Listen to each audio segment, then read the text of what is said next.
Okay. Hello, dear friends. Good morning. Such a beautiful, beautiful morning. So here I am at UC Berkekey Botanical Garden, and I am very impressed by this botanical garden. I will do a little bit, as much as I can, a little bit introduction of this place. Botanic garden, different from what we see the pretty or botanic gardens. They are pretty, but there is something a little bit even more interesting, or their way of arranging. It's arranged by geological location. So, for example, these and by the plant species. And these in front of me are cactus, succulent. They call it arid plant, arid, dry plant.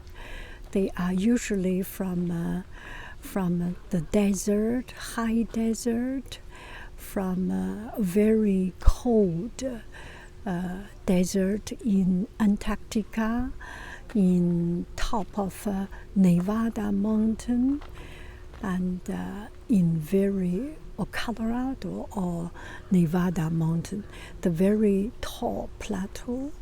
And from desert, there are a lot of plants from California, because California has desert, Mexico, Baja California, Nevada, Arizona, Texas, a lot of Africa and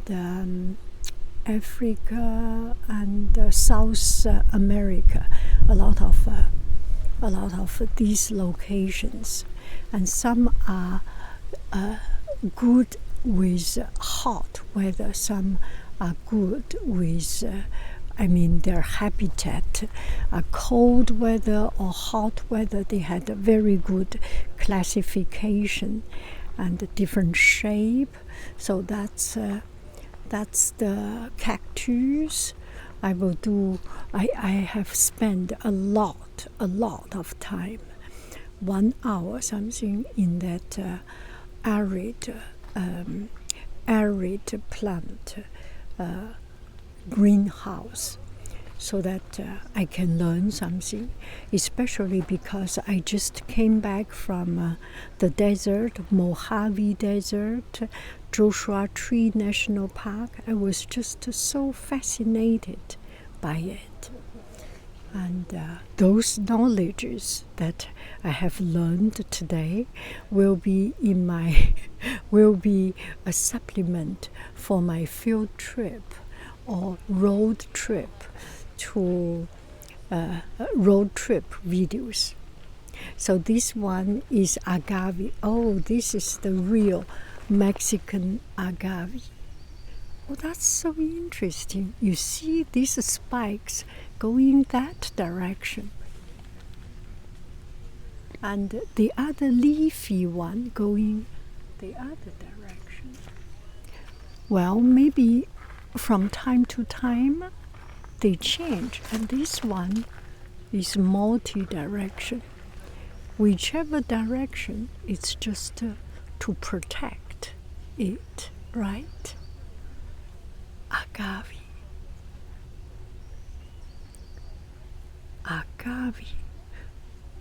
I think there are some agave syrup, so they must be very sweet, this plant. And because it might be very sweet, then the animals want to eat it. So, oh, I do not want you to eat me. I will grow some spikes.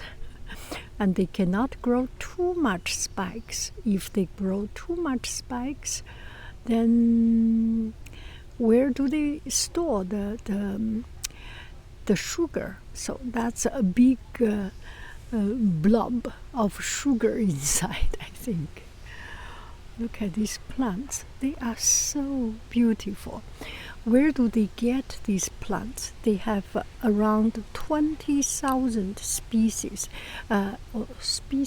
20,000 plants in their garden.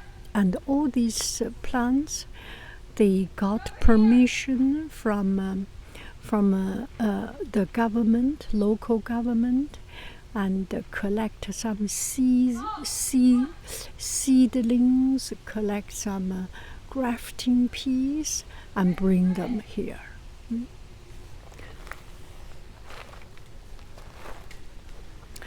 Now we are tried to touch it, and I heard it is allowed to touch.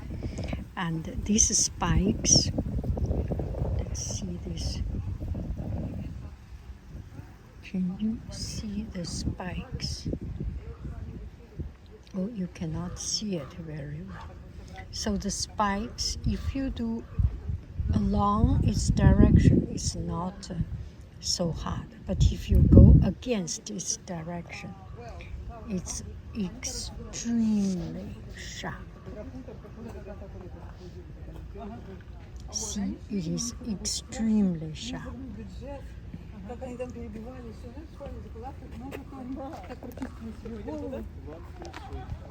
Inside it, as you can imagine, it is agave. Oh my goodness. If you have a garden like this, no thief will dare to enter your house, right? They are the best security guard. And pretty. This must be the flower of it. It's dried up. Oh. I mean, when there's no secrets in it. Now we are entering. We are slowly leaving Africa, leaving America, out of Africa, and going to Asia. There was one plant from China, Hubei, and this one also from Hubei, China. Hubei is relatively in the mid-south of China. It's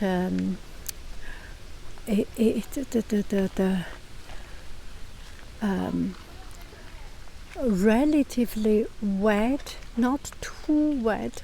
There are cities quite hot, and Wuhan is one of the capital of Hubei, is one of the hottest city in China. It's in the middle of the country, not exact middle, but pretty much middle.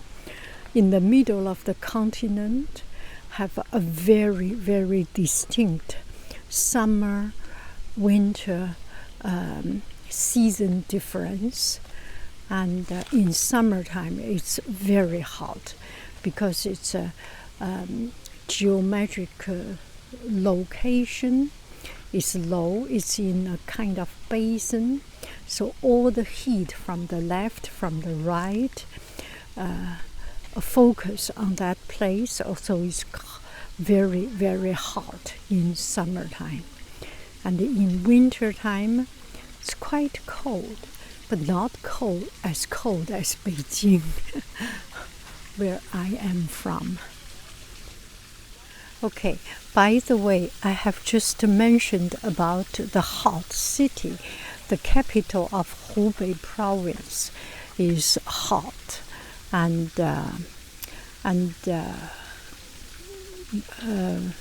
how do I say, very populated.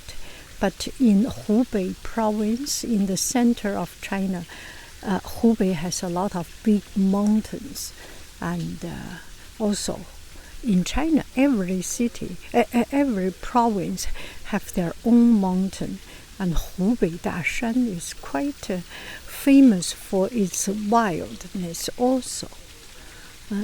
Now we are saying bye-bye to Hubei, to China, and entering into Japan. And I have never been to the real land of Japan, except passing the airport. And this gives me a little bit of my imagination, or a little bit of my my own image of Japan. Water, mountain, green, and shaded. Yeah. Oh.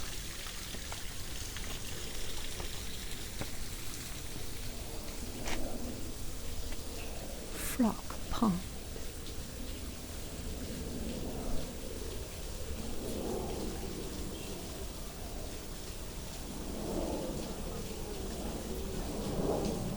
So this is a Japanese pond.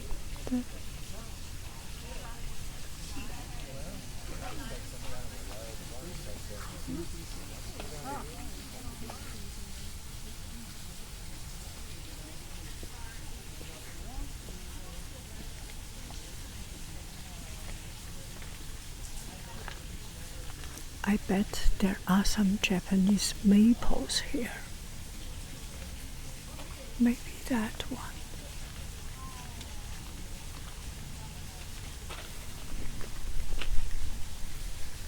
Yeah, did you see?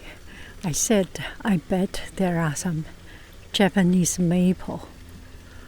Oh, I'm coming just in time. And I see the color change, not evenly pure red. And there are some places, see the behind is pure red. Maybe because there is water, so it has a longer life. And in my neighborhood, at home, there are some of these Japanese maple are completely red. It's because we do not water it. We let nature take the course, and this is a botanic garden, so there is a water feature. So there is still, it keeps a longer life of the green leaf. The carotene has not yet totally started, and the green color has not yet totally disappeared. That leaf is so poetic.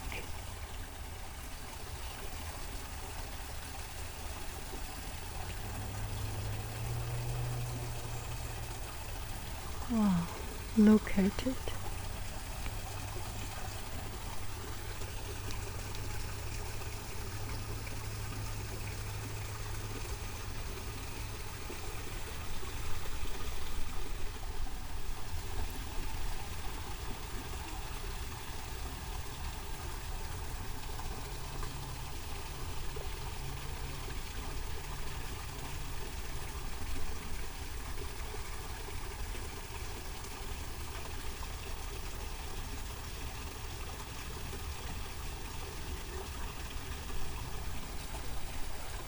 So this is dawn redwood, and I just passed by the two nice lady docent and talked about the story.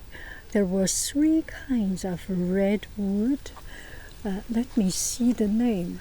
There were 3 kinds: giant sequoia, coastal redwood, and dawn redwood. Coastal redwood, it's in Oregon, in Muirwood National Park in San Francisco area, until from south of Oregon to Monterey, this area, which is where I live. These are the coastal redwood, and there is another one, is a giant sequoia. It's a Yosemite National Park, Giant Sequoia National Park.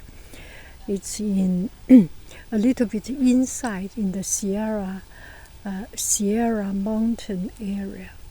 And another one is dawn redwood. They used to be living in the North Hemisphere, and they were older than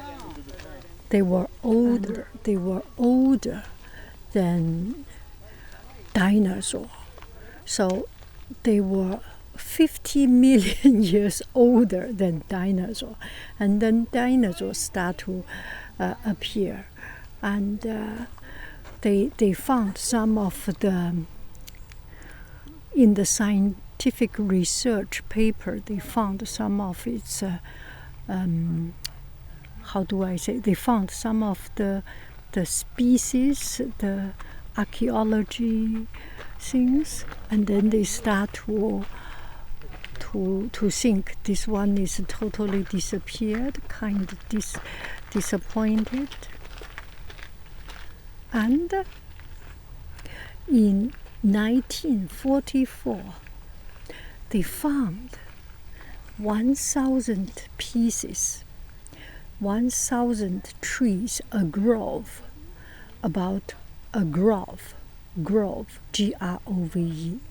about 1,000 trees. These dawn redwood, they were not distinct. They found it again. And so they were very excited, and they even did some celebration. And in 1948, a professor in the university went to China and proved or confirmed it is there, and got some species coming back. Now it's about 80 years. It's about 80 years, and these trees grown here, and they are replanted. They recovered after 20 million years. Oh my goodness, I have hard time to count the number of the years. 20 million or 200 million years. Anyway, very, very long time. And this one is recovered. This plant is recovered, and China took care of it. And China now has planted a big forest of it to take care of it.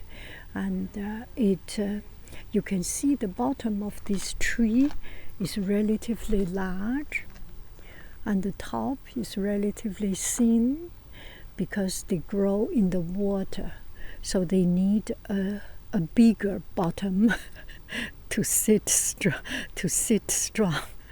So they have a bigger bottom. So the water usually does not have a very strong rooting system, right? They need to go deeper, and the water a little bit flow a little bit wobbly, wibbling, and so they have. This is a particular style or character of this kind of tree.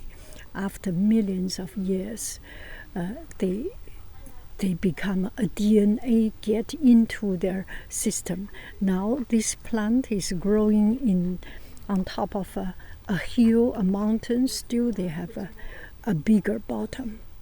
And in China, I have seen a picture there. In China, there was kind of a mangrove or lake or wetland, and people can even row boat under these trees. And And that one is in Yangzhou, or yes, I saw the picture in Yangzhou in Jiangsu province. This one was discovered in a remote place in Hubei province. That's quite a central continental China. Talking about Asia, talking about China, Japan. Of course, there are bamboos. Oh, love these bamboos. Bamboo forest. I think there was one time we went to China. We went to the movie making plant, movie making scene. Maybe Crunching Tiger, Hidden Dragon, Crunching Tiger. There was a bamboo forest. Absolutely fascinating. Oh, the red leaf.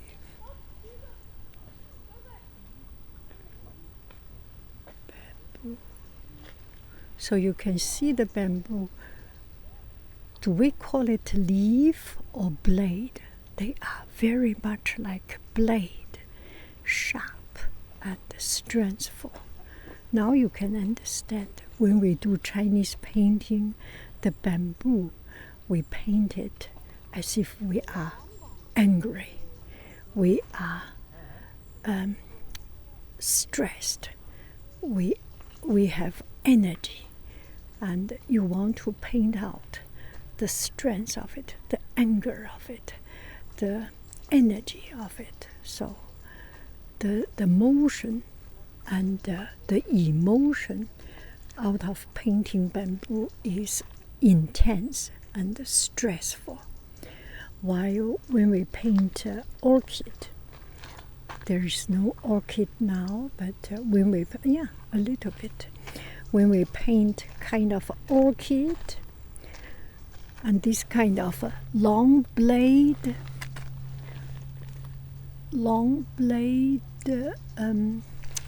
leaves, we painted flowy, soft, romantic, stretchy.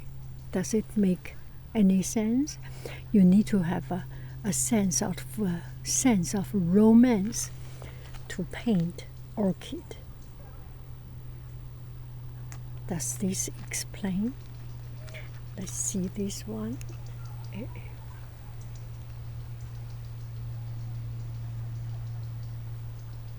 And that one. That one. Yeah. So I am here taking a seat, sitting here, and this place is so fascinating. I think this is not only a tourist attraction. It is a tourist attraction because it's just so beautiful and so interesting, so well arranged. But mostly this is actually a more scientific research institution and a scientific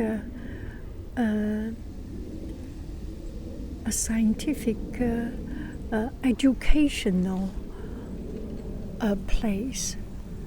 The paleobotanist and plant scientist, horticulturist, I do not even know how to say the name. It takes a lot of time. It's quite hilly, this place. You need to go up, go down, and quite shaded some places, and some places are quite bare, sunshine, and really big. It takes me already 2 hours. I have just finished one little section, arid plants, and this part of Japanese and the Chinese Asian part of the section. There is Australia, there is I did not remember where is the Europe, Mediterranean, Africa. There are much more to see. You will spend a whole day here easily.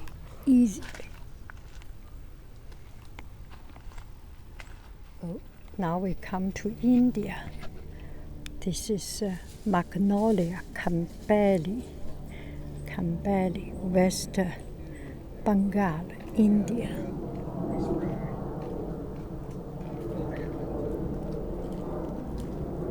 Oh, this one is from China.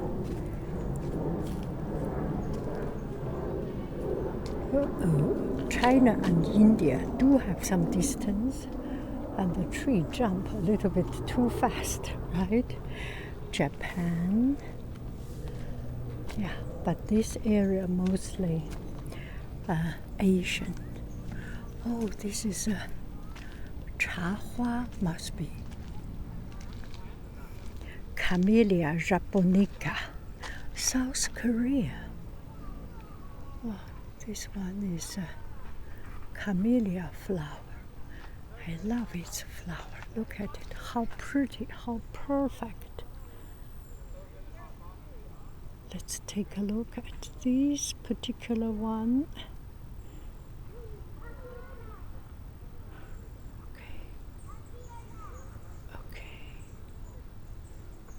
Okay.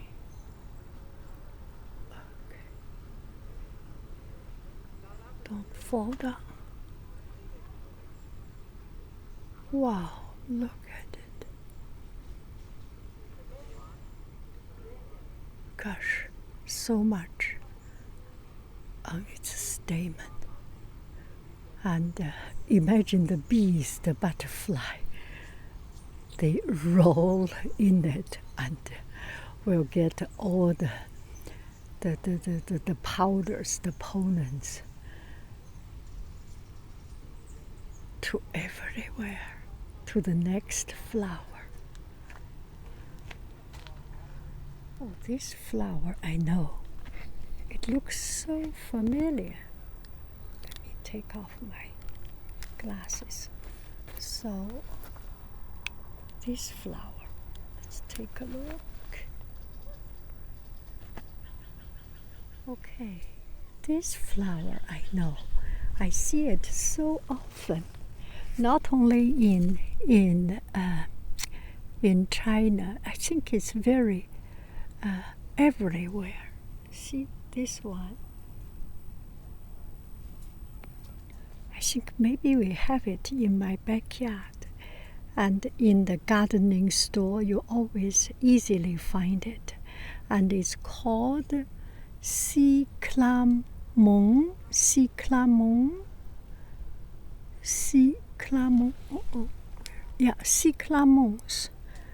African Tunisian flower, cyclamen.